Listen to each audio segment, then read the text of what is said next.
Okay, good morning. So I'm doing my little beach walk this morning, which I normally always do, and I wanted to point out something that's really sad to see.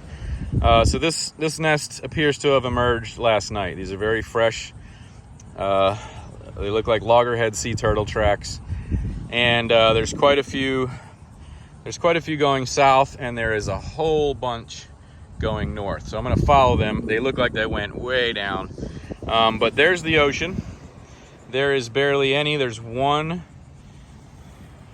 loggerhead sea turtle track, and then those are all ghost crab tracks.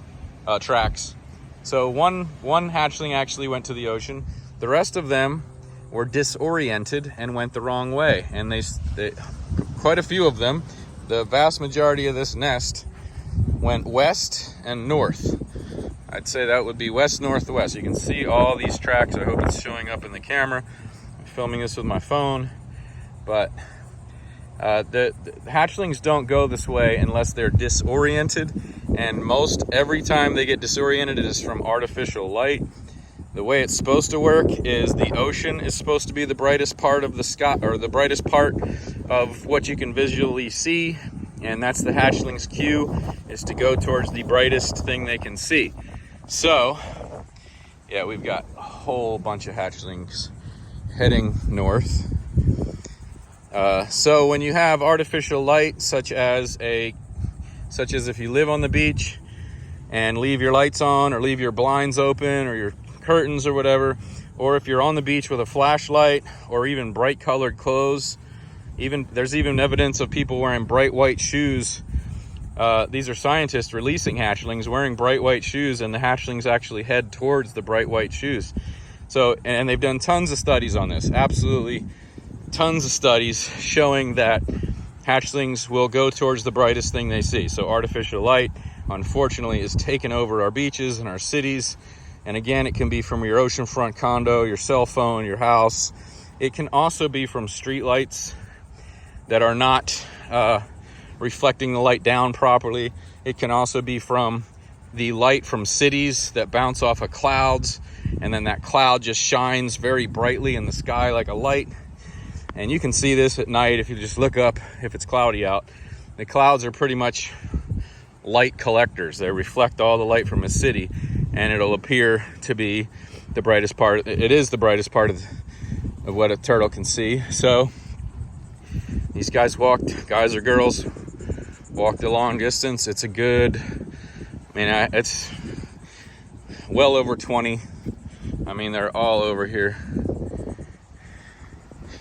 and they're going the wrong way. They're using so much energy to walk on the beach. Again, they're just supposed to walk that short distance to the ocean, and then they're protected a little bit more.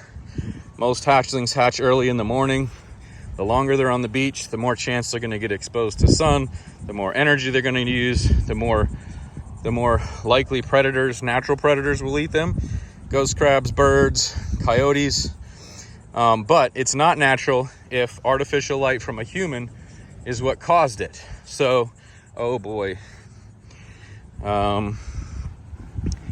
Look at this. Okay, so there's a whole bunch of these tracks headed this way. Oh, wow. And guess what we have here? This is a fresh looking fire. This was not here a few days ago. Someone actually had a bonfire on the beach. You can see the hatchling tracks going right to it. Again, their nest is way down there. If you can see that, you probably can't from this view. There's a stake way down there. That's where they hatched from. They crawled all the way over here. There's a bonfire here. Now, I can't say with absolute certainty that this is the cause, but you know, if there's a fire on the beach, which is absolutely illegal during sea turtle nesting season, that will attract the hatchlings to this fire, to the light. And again, if there's hot coals under there, you'll burn the hatchlings. This has actually been documented, but I've never seen it myself, but why do you have you can't have a bonfire during sea turtle nesting. This is people either visiting here or living here that just don't understand where they live or where they're at, and you're affecting an endangered species, a threatened species, and all this energy that goes into a sea turtle You know, a mom has to be healthy enough to reproduce, has to mate with a male, has to come up here and lay her eggs, dig a nest, lay her eggs. She does all this work, and also we have chairs left out at night again. This is just humans every freaking time. But all that energy I was saying is wasted. Mom did all this work like she's supposed to. The hatchlings did what they're supposed to. They fertilized. They emerged from the nest. And then they went and got disoriented and walked way farther than they should have, used way more energy than they should have. Their survivability drops. Their energy is used up crawling on the beach instead of swimming out to the sargassum seaweed, which is where their protection is and some of their food source for them to grow up. And we humans, when we have artificial light, we alter that behavior. I mean, look at all these hatchlings. Hatchling tracks.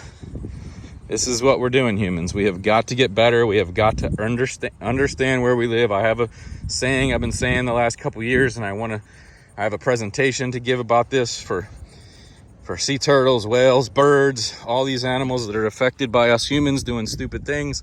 We have to learn about where we live. We love where we live, and I guarantee you, if you learn about where you live, you will love it even more. But you're not protecting sea turtles when you leave lights on, red lights even, any light. If a human can see the light, the sea turtle can see the light. The red light thing is used by science in very controlled situations, because red light, the wavelength doesn't go as far as other light, but it's still a light. If you human can see it, then sea turtle adults and hatchlings can see it.